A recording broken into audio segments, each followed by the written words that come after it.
तो हेलो दोस्तों, स्वागत है एक और नए वीडियो में। इस वीडियो में मैं आपको जनरली बताऊंगा चाइना वीज़ा के बारे में कि लाओस से हम चाइना वीज़ा कैसे ले सकते हैं। बहुत सारे लोगों ने बहुत सारे प्रॉब्लम्स क्रिएट किए हैं जिस कारण से नहीं मिल रहा है। लोगों को कुछ कुछ दिक्कत आ जाता है या फिर जानबूझ के कुछ लोग जाते हैं वहाँ पे पंगा पुगा करके आ जाता है कि यहाँ के लोग अच्छे नहीं हैं या फिर वीज़ा वगैरह नहीं देते हैं। तो अगर लोग अच्छे से अगर प्रोसेस वगैरह सही से करके अगर जाए ना तो यह सब कुछ ईजिली स्मूथली हो सकता है। उसमें क्या होता है ना कि पहले आप अप्लाई करो, उसमें जो है ना एक दिन के बाद वेरीफाई हो जाता है। अगर कुछ डॉक्यूमेंट में अगर कुछ प्रॉब्लम होता है तो आपको बोलेगा कि ये चीज़ सबमिट करने के लिए फिर से, और फिर उसके बाद आपको फिर वेबसाइट पे ये आ जाएगा कि आप पासपोर्ट लेके आ जाओ एम्बेसी में या कॉन्सुलेट में, जो भी है। ये तो कॉन्सुलेट है यहाँ का लुआंग प्रवांग में। तो अभी मैं यहाँ से 25 किलोमीटर पहले एक जगह था, वहाँ रुक गया था रात में। मैं पिछले वीडियो देखा होगा तो आपको पता होगा कि हमें एक लोगों ने होटल ऑफ़र कर दिया था और रात में मैं इधर नहीं पहुँच पाया। और भाई रोड इतना ज़्यादा गंदा है, इतना ख़राब रोड है ना भाई। मैं अगर बोलो तो 10 में से मार्क करे तो मैं 1 दूंगा या 0.5 दूंगा उस रोड को, क्योंकि बस रोड है इसके लिए बहुत घटिया रोड है। और अभी यहाँ से जो चाइना कॉन्सुलेट है यहाँ जस्ट पास में ही है। मैं सोचा कि वीडियो बनाऊंगा वहाँ चल के, बट अभी तक जो है सो अप्रॉक्सीमेट। और यहाँ का कुछ व्यू कुछ ऐसा है, वहाँ चलने के बाद मैं आपको दिखाऊंगा। और आपको मैं जनरली आज लोग नहीं बताते हैं, मैं बहुत सारा वीडियोज़ मैं भी देखा हूँ। जैसे आप फ्रेशर हैं, आपको भी पता नहीं है चीज़ों के बारे में कि कैसे अप्लाई करते हैं। मैं भी फर्स्ट टाइम ही अप्लाई किया हूँ, क्योंकि हमारा मलेशिया का वीज़ा फ्री वीज़ा है, वीज़ा ऑन अराइवल है। थाईलैंड का भी वही हाल है, लाओस में भी जो है तो वीज़ा ऑन अराइवल है। सो हमें अप्लाई करने की ज़रूरत ही नहीं पड़ा। तो अभी ये मेरा पहला वीज़ा है, मतलब जो मैंने खुद से अप्लाई किया हूँ। अभी मैं सीख गया हूँ, अब मैं इजीली अप्लाई कर सकता हूँ। बट अगर आप एक बार अप्लाई कर लोगे तो आपके लिए भी पूरा ईजी रहेगा। कुछ भी मतलब कुछ खास उसमें नहीं है, बट आदमी को छोटा छोटा एक क्लू और सपोर्ट अगर कर दे तो कोई तो आसानी से अप्लाई कर सकता है। मुझे तो अभी ऐसा लग रहा है, बट मैं आपको बताऊंगा आज। मैं मोबाइल की स्क्रीन पे ले जाके आपको बताऊंगा, बट पूरा डिटेल में नहीं कि यहाँ पे नाम भरना है, यहाँ पे जेंडर भरना है। बट जो इंटरफेस है ना, इंटरफेस में किधर क्या क्या भरना है, वो सारी चीज़ें मैं आपको बताने वाला हूँ इस वीडियो में। बट पहले मैं जाता हूँ, अभी टाइम हो रहा है 9 से थोड़ा ज़्यादा हो रहा है, 8:30 बजे खुल जाता है कॉन्सुलेट। तो मैं सोचा थोड़ा अर्ली पहुँच जाऊँगा तो मेरा जो है ना वेरिफिकेशन वो सारी चीज़ें हो जाता। मैं थोड़ा लेट भी हो गया हूँ वो सबमिट करने में, पासपोर्ट सबमिट करने में, क्योंकि मेरा 2 दिन बर्बाद हो गया इधर चेकिंग किया ना उसके चक्कर में। बड़ा वाला बैग है तो मैं सोच रहा हूँ पहले इसे किसी शॉप पे रख देता हूँ इस बैग को, बट कोई रखने के लिए तैयार हो जाए तो। अभी सामने एक दुकान है, यहाँ पास में 2 दुकान है, दोनों के पास जाके बोलता हूँ ये रख। ฉะนั้นค่อยเก็บกระเป๋าใหญ่ค่อยๆ ไว้นี่ ไว้นี่ โอเค ค่อยๆอยู่ที่นี่แล้วค่อยจะกลับมาเอาใน1 ชั่วโมง थैंक यू। ने अपना बैग पीछे रख दिया है उस दुकान में। अभी यहाँ से जो ये रास्ता है ना, यहाँ से ये जाती है चाइना कॉन्सुलेट की ओर। यहाँ से चलते हैं। और रात में एक मेरे साथ क्या गंदा सीन हो गया ना, मैं आपको बस छोटा सा जल्दी बता देता हूँ, क्योंकि अलग वीडियो है तो मैं नहीं चाहता हूँ कि वीडियो बहुत ज़्यादा लंबा बने। क्या हुआ ना कि रात में उन्होंने मेरे को होटल दे दिया था ना जहाँ मैं रात में स्टे किया था, तो उसमें मेरा जो बहुत सारा कपड़ा था ना वो भाई उसमें फैला दिया था मैं कपड़े को रूम के अंदर सूखने के लिए। पूरा सब कुछ भीग गया था। इनफैक्ट मेरा पर्स, मेरा डॉक्यूमेंट, मेरा पासपोर्ट सब कुछ भीग गया था भाई। किसी तरह से जो है ना हमने उसे सुखाया बेड पे फैला के, रूम में फैला के। वैसे वीडियोज़ बनाते बनाते मैं थोड़ा आगे चला गया था, और हमारे सामने इधर ही पास में ही है चाइना का ये कॉन्सुलेट। ये जो देख रहे हो ना, ये सामने ये वाला कॉन्सुलेट है चाइना का। कुछ यहाँ से उस तरह का कुछ ऐसा बिल्डिंग दिखता है। अभी मैं वहाँ कॉन्सुलेट के पास गया, चाइना कॉन्सुलेट के पास। तो वहाँ पे जो काउंटर पे जो बैठा था ना सिक्योरिटी गार्ड, वो था लाओ था जनरली जो भी है। तो हमने बात किया बहुत सारा, लाइक ट्रांसलेटर यूज करके। वो बंदा थोड़ा पता नहीं यार, मैं उसको ट्रांसलेटर मुंह में दे रहा हूँ, इसलिए ट्रांसलेटर क्लिक करके टक बोलने के लिए, वो तो ना मतलब नाउ स्पीक। बंदा 10 सेकंड के बाद बोल रहा है, तो हो ही नहीं रहा है। जो भी मैं मतलब जैसे देता हूँ तो बंद हो जा रहा है, उसके बाद वो बोल रहा है, जो भी उसने बोला कुछ भी उसमें रिकॉर्ड हुआ नहीं। इसमें दिमाग ख़राब हो गया मेरा वैसे। बट वो बाद में फिर समझाने की कोशिश कर रहा था कि आप बाद में आओ, अभी हम काम नहीं कर रहे हैं, कुछ इस तरह से। बट फिर बाद में जो है ना, एक और लड़की आई उधर से, वो मेरे को अच्छे से अंग्रेज़ी में बोल के समझाई कि आप 2 बजे आओ, अभी हम लोग जो है ना कुछ और काम कर रहे हैं, हम आपका जो है 2 बजे पासपोर्ट सबमिट ले लेंगे। तो मैंने बोला ठीक है, मैं 2 बजे फिर आ जाऊँगा। और फिर वो चली गई।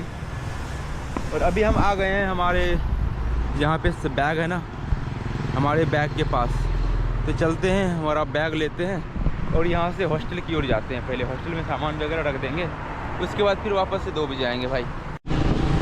ये जो यहाँ से सामने ये बिल्डिंग दिख रहा है ना, वही है कॉन्सुलेट ऑफ चाइना, इधर से दिख रहा है। और ये वाला रास्ता जाता है और यहाँ कुछ ऐसा ये चीज़ें हैं, यहाँ से आप पता कर सकते हो। हालांकि गूगल मैप तो है ही, इजीली पता चल जाएगा आपको, गूगल मैप से आ सकते हो। और मैं यार भूल जाता हूँ, हमने जितना भी वीडियोज़ वगैरह शूट किया है ना,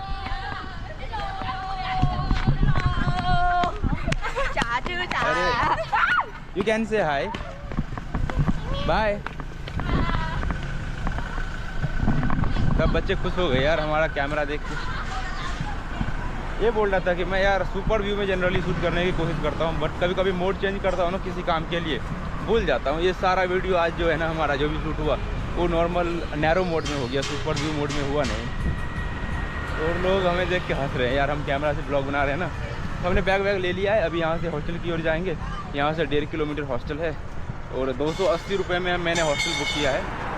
इसमें ब्रेकफास्ट भी इंक्लूड है। इंडिया का 280 रुपये, सस्ता ही है यार। बट एक दिन का बुक किया हूँ, पता चलेगा कैसा ब्रेकफास्ट दे रहा है, अच्छा खासा देगा, मज़ा आ जाएगा। फिर उधर ही 4-5 दिन अभी मुझे लॉन्ग में रहना पड़ेगा, क्योंकि आज मैं सबमिट करूँगा, 2-3 दिन के बाद ही मेरा पासपोर्ट आएगा। 3 दिन उसमें भी, कल सैटरडे संडे है, 3 दिन तो और लगेंगे, 4-5 दिन तो लग जाएंगे यार।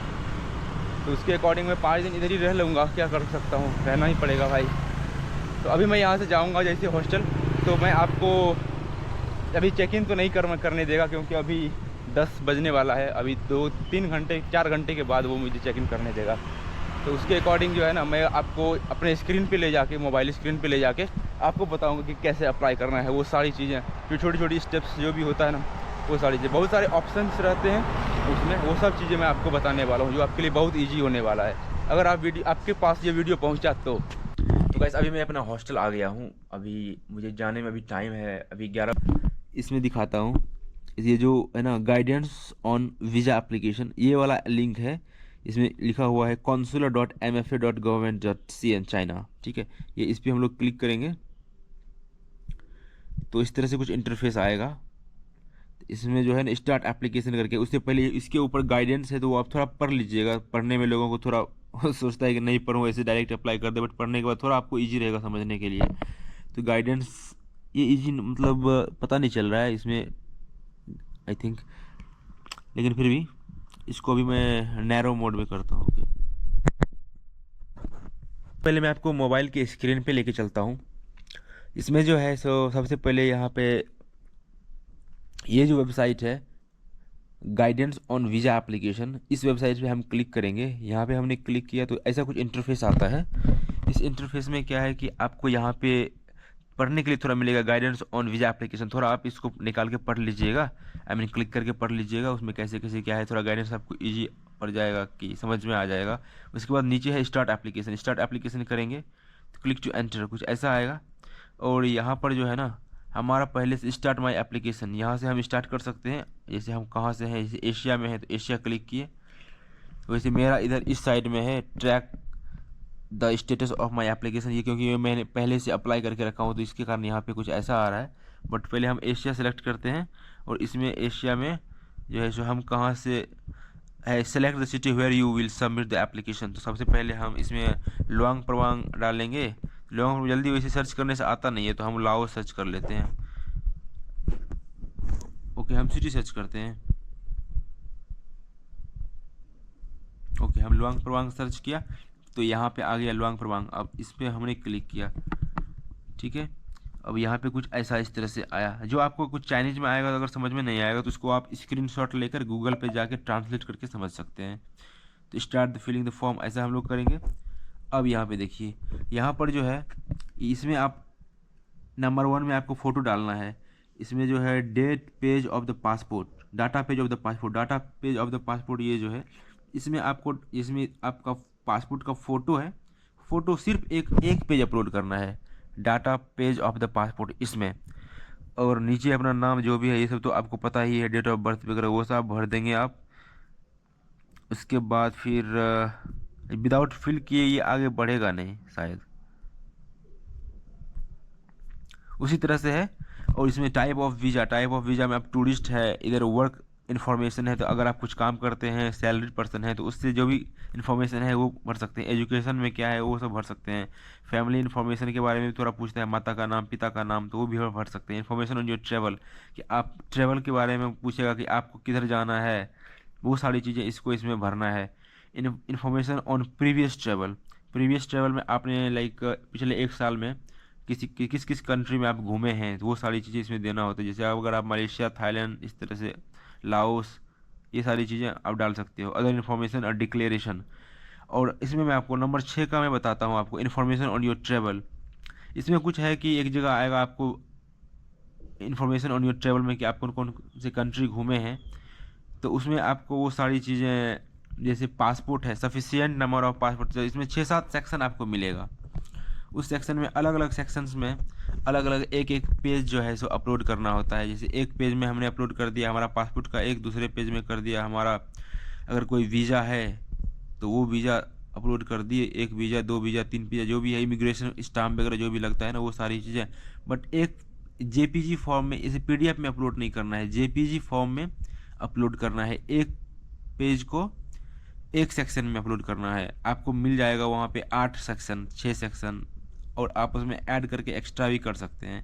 बट 8-6 में ही आपका हो जाएगा। एक में आपको अपना पासपोर्ट साइज, जिधर फ़ोटो जिधर है पासपोर्ट में उसका फ़ोटो अपलोड करो, दूसरे में आप अगर कोई वीज़ा है तो वीज़ा का अपलोड करो, तीसरे में स्टाम्प वगैरह जो भी है वो सारी अपलोड करो। और उसके बाद करते करते जो है ना, अगर आपके पास सफिशिएंट पेज भी मांगता है तो 3-4 एक्स्ट्रा सफिशिएंट पेज भी अपलोड कर दो। वो भी चारों सफिशिएंट पेज जो भी है, खाली पेज एक साथ पीडीएफ बना के नहीं डालना है, सबको अलग अलग करके एक एक करके फ़ोटो की तरह अपलोड करना है। बट पीडीएफ में कर सकते हैं या नहीं कर सकते हैं वो मुझे पता नहीं, क्योंकि मैंने नहीं किया है, तो मैं आपको इसके लिए बता रहा हूँ। करने का कर सकते हैं शायद, मुझे वो कंफर्म नहीं हूँ मैं। तो कुछ ऐसा है। उसके बाद जो है सो यहाँ पे जो है ना, फिर अलग अलग सेक्शन है पेमेंट का, वो सब धीरे धीरे बाद में अपडेट होगा।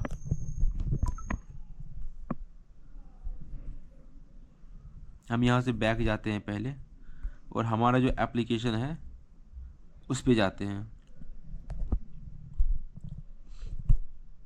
हमारे एप्लीकेशन पे जाके मैं आपको उसमें जाके बताता हूँ।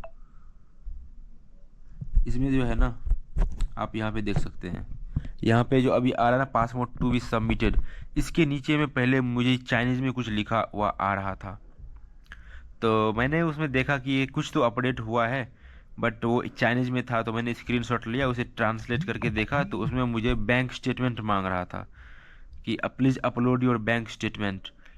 तो मेरे पास बैंक स्टेटमेंट था 1 महीने पहले का, जो मैंने निकाला था, मतलब पीडीएफ था मेरे पास।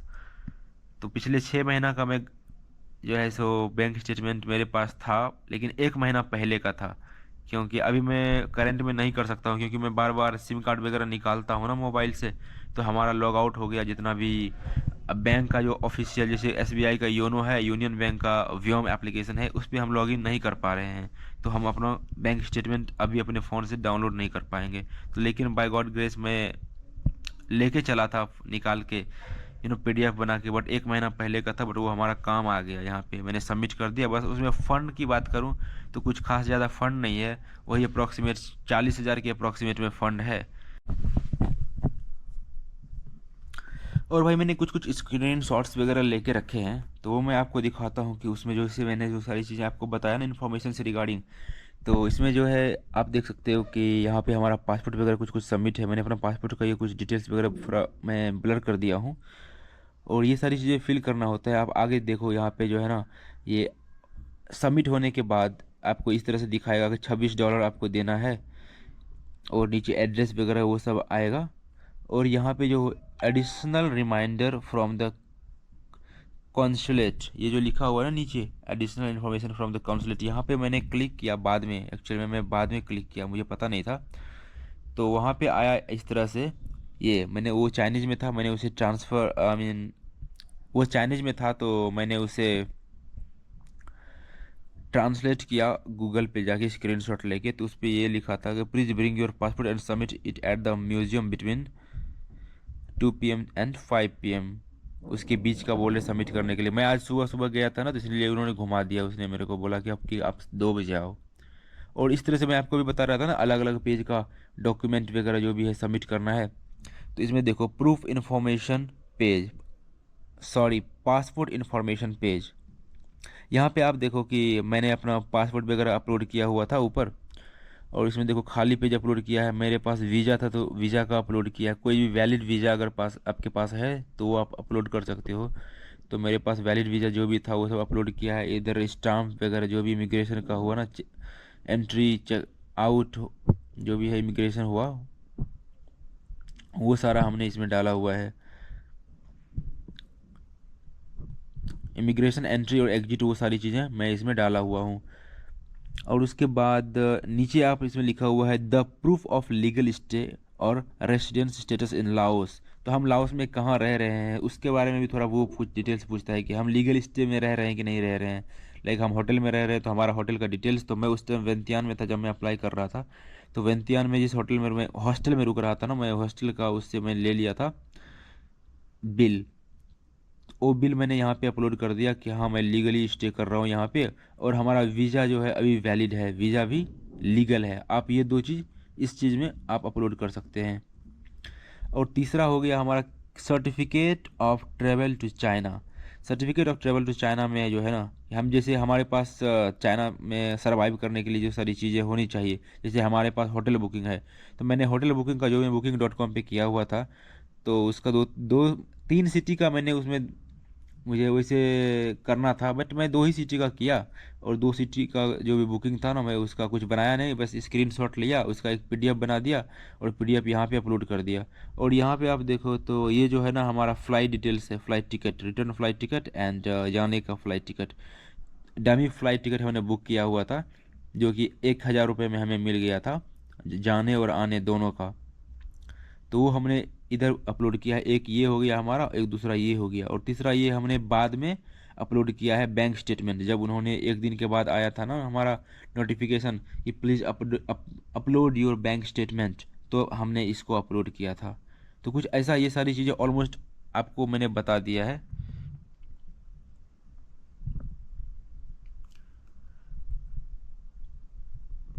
सो अभी हम यहाँ से चलेंगे, 1 बजने वाला है, यहाँ से हम चलेंगे टुवर्ड्स चाइना एम्बेसी की ओर। वीडियो तो भाई साहब हम टाइम पे आ गए हैं फिर से वापस चाइना कॉन्सुलेट के पास, और हमारे सामने ये है चाइना का कॉन्सुलेट। और यहाँ पे कुछ पार्किंग वगैरह है, छाँव में मैं बैठा हुआ हूँ, बहुत ज़्यादा धूप है, छाता वाता है मेरे पास, तो छाता लगा के आया मैं उधर से, बट बहुत ज़्यादा धूप है यार, बहुत ज़्यादा गर्मी है अभी भी।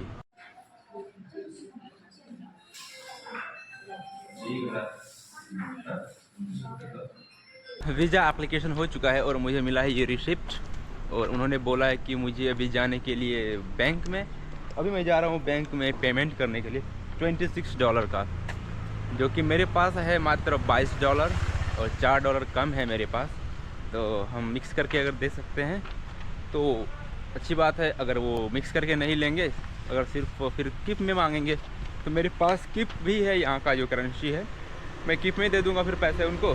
और यहाँ से जो है ना, ये रहा कॉन्सुलेट, और ये जो रोड है ना, ये वाला रोड ऐसा, यहाँ एक चौराहा है, और यहाँ से बोला इधर लेफ़्ट जाने के लिए, जैसे हम बाहर निकलते हैं ना, यहाँ से बोला लेफ़्ट जाने के लिए, वहाँ पर बोला बैंक है, उस बैंक के पास बोला जाके जो है ना डिपॉजिट करने के लिए। तो चलते हैं, आपको थोड़ा सा टाइम लैप्स दिखा के लेके चलते हैं बैंक के पास। नहीं था यार, वो बताई कि दूसरा बैंक है, तो उन्होंने मुझे पेपर में लिख के दिया है, ये जो है ना ये BCEL, ये है BCEL बैंक। और मैं यहाँ से एग्जैक्ट गूगल मैप पे डिस्टेंस चेक किया ना, तो वो डिस्टेंस मैं आपको एग्जैक्ट गूगल मैप पे दिखाता हूँ कितना दिखा रहा है। वो डिस्टेंस यहाँ से 500 दिखा रहा है, 500। तो 200-150 मीटर के आसपास नहीं है, ये 500 मीटर के आसपास में है यहाँ पे ये बैंक। और ये बैंक है, ये हमारे सामने है, लेकिन उसी रास्ते में है जिस रास्ते से हम आया ना, निकल के लेफ़्ट पूरा उसी रास्ते में है। और ये रहा ये BCEL बैंक, यहाँ पे भी सामने में लिखा हुआ है BCEL बैंक। तो चलते हैं अभी बैंक के अंदर, पेमेंट कर देते हैं और फिर यहाँ से हम अपने घर चले जाएंगे भाई। तो भाई हमारा पेमेंट हो गया और अब अभी हम जा रहे हैं रूम की ओर। तो वेलकम टू चाइना समझो आप, क्योंकि हमारा वीज़ा अब कंफर्म है कि आएगा